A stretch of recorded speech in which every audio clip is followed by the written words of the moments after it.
Hi everyone, welcome back to Listen.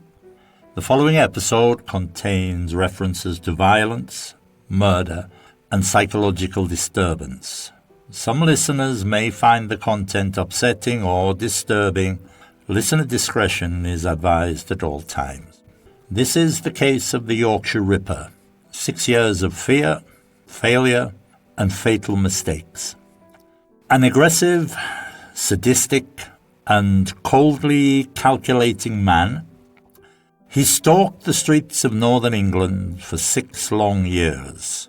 When we say sadistic, we mean enjoying the suffering of others, and calculating means carefully planned. He failed to resist his impulses, his sudden urges, his impulses. He didn't learn from his mistakes. When we say to learn from mistakes, we mean to change behavior after failure. We learn from our mistakes normally. And yet, between the murders, he could behave perfectly normally, like any ordinary person, perfectly normal. Armed with just a hammer, he played a gruesome game of hide and seek. This is an idiom. It means a deadly chase where one side avoids capture.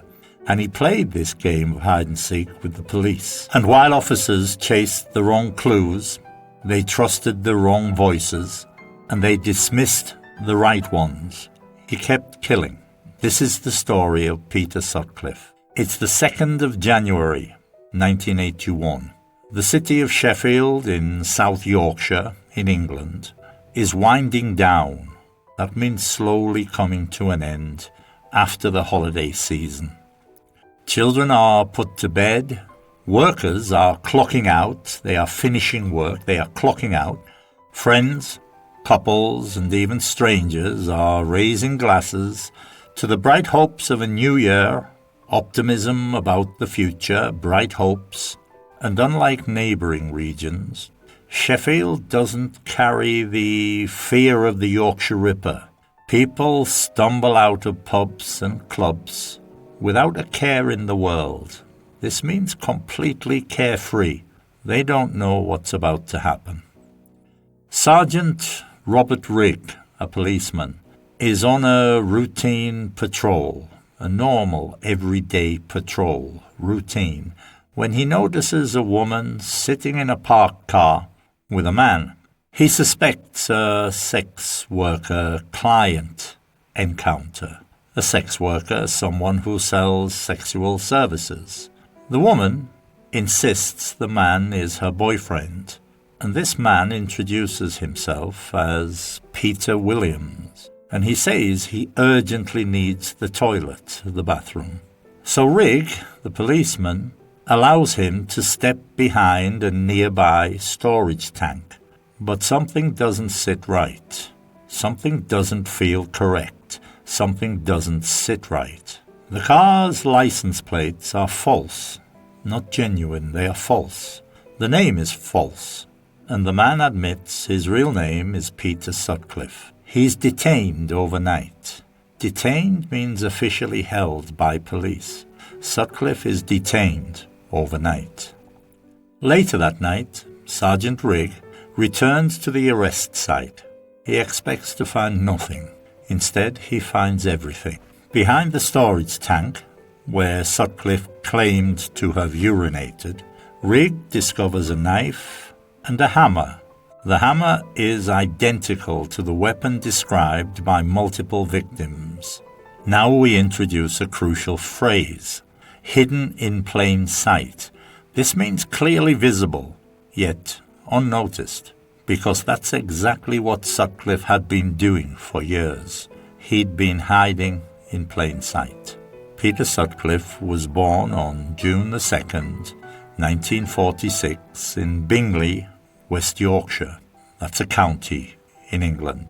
He was born prematurely, earlier than expected, prematurely, and he remained small and shy as a child.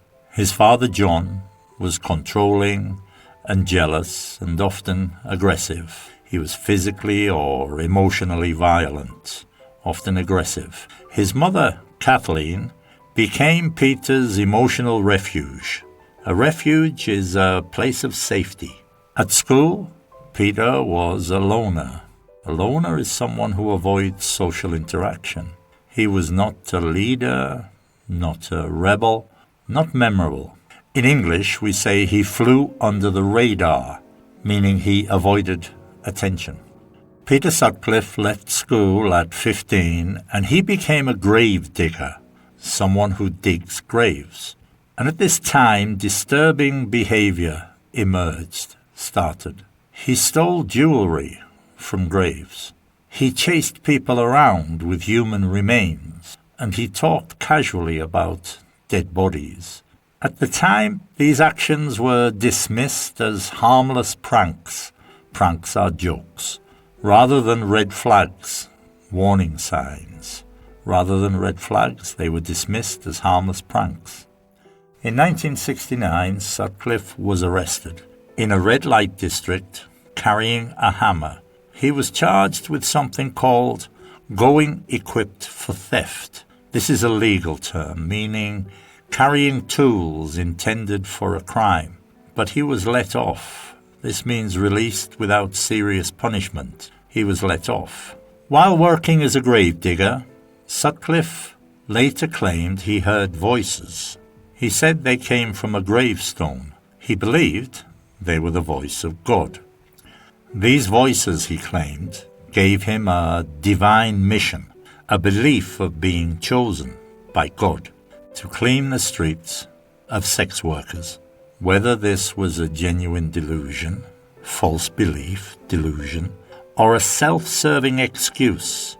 Self-serving means benefiting oneself. This became central at the trial later.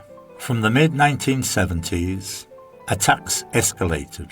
There was a pattern here, what we call a modus operandi. That's Latin for method of operating. And this pattern became clear. The victims were struck from behind. The hammer was used to incapacitate. A knife or a screwdriver was used afterward. The attacks happened usually at night, and the victims were between ages 16 to 46. Many survived, but were left psychologically traumatized, mentally harmed, psychologically traumatized. Police initially believed only sex workers were at risk. This assumption would come back to haunt them. This means to return to cause serious problems. The assumption the police had that only sex workers were at risk, this would come back to haunt them. When Jane MacDonald, a 16-year-old girl who was not a sex worker, when she was murdered, public perception shifted overnight. It moved overnight. It changed overnight. Suddenly, the illusion that ordinary women were safe, this collapsed. Fear spread like wildfire, spread very quickly. The fear spread like wildfire. Women stopped walking alone. Parents panicked. And the country realized any woman could be a target. This became the largest manhunt in British history. A manhunt is a large police search. But this was the pre-computer era. Information was stored on handwritten index cards. Thousands of interviews took place, tens of thousands of car checks, millions of details were taken, and the investigation suffered from what we call information overload. Too much data to process effectively. Information overload. In English, we say the left hand didn't know what the right hand was doing, meaning poor internal communication. Sutcliffe was actually interviewed 9 times, and 9 times he walked free. Then came the letters and the tape. A man claiming to be the Ripper mocked police, taunted investigators, and he spoke with a Wearside accent. Wearside is Sunderland in the northeast of England. It's actually where I'm from, near to there anyway. And police latched onto this clue. They focused obsessively on this clue. They latched onto it.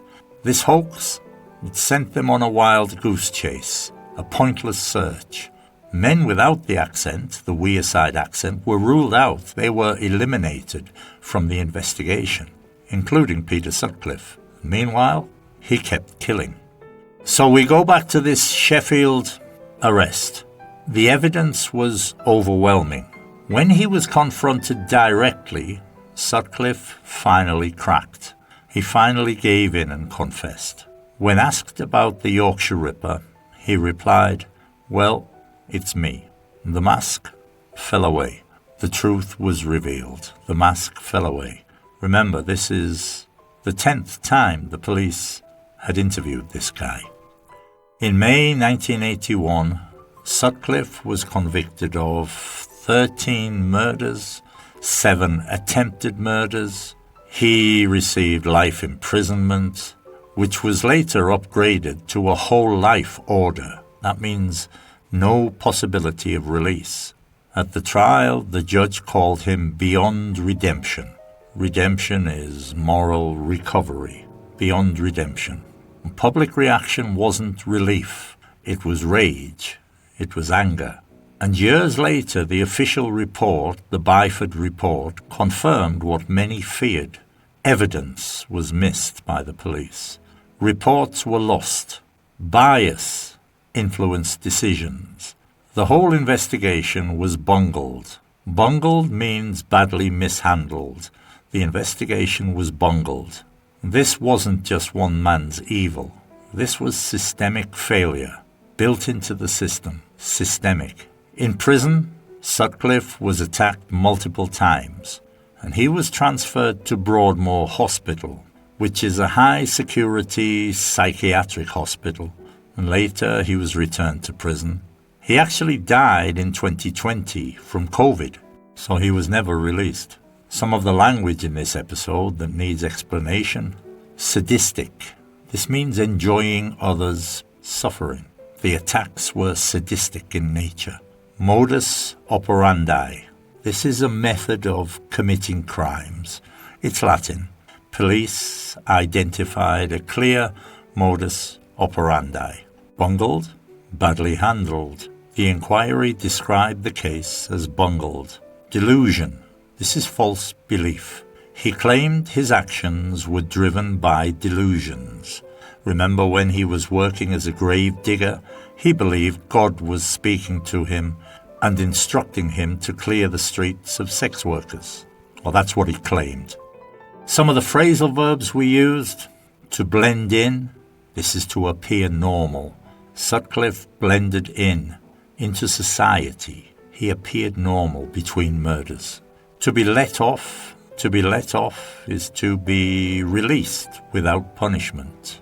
Sutcliffe was convicted in 1969 of carrying a hammer in a red light area, but he was let off. To latch onto is to focus obsessively. The police latched onto this tape that was sent by someone claiming to be the Ripper. To rule out is to eliminate. Anybody who didn't have this accent, this Wearside accent, was eliminated from the investigation. They were ruled out. Some of the idioms and sayings that we explained, hidden in plain sight. Sutcliffe wasn't really hiding. A wild goose chase is when you chase something that's irrelevant. In this case, the police were chasing the sender of this tape, the guy who claimed to be the Ripper from Wearside. To fly under the radar is not to be noticed. Sutcliffe flew under the radar. And to come back to haunt, this is when something comes back to give you problems.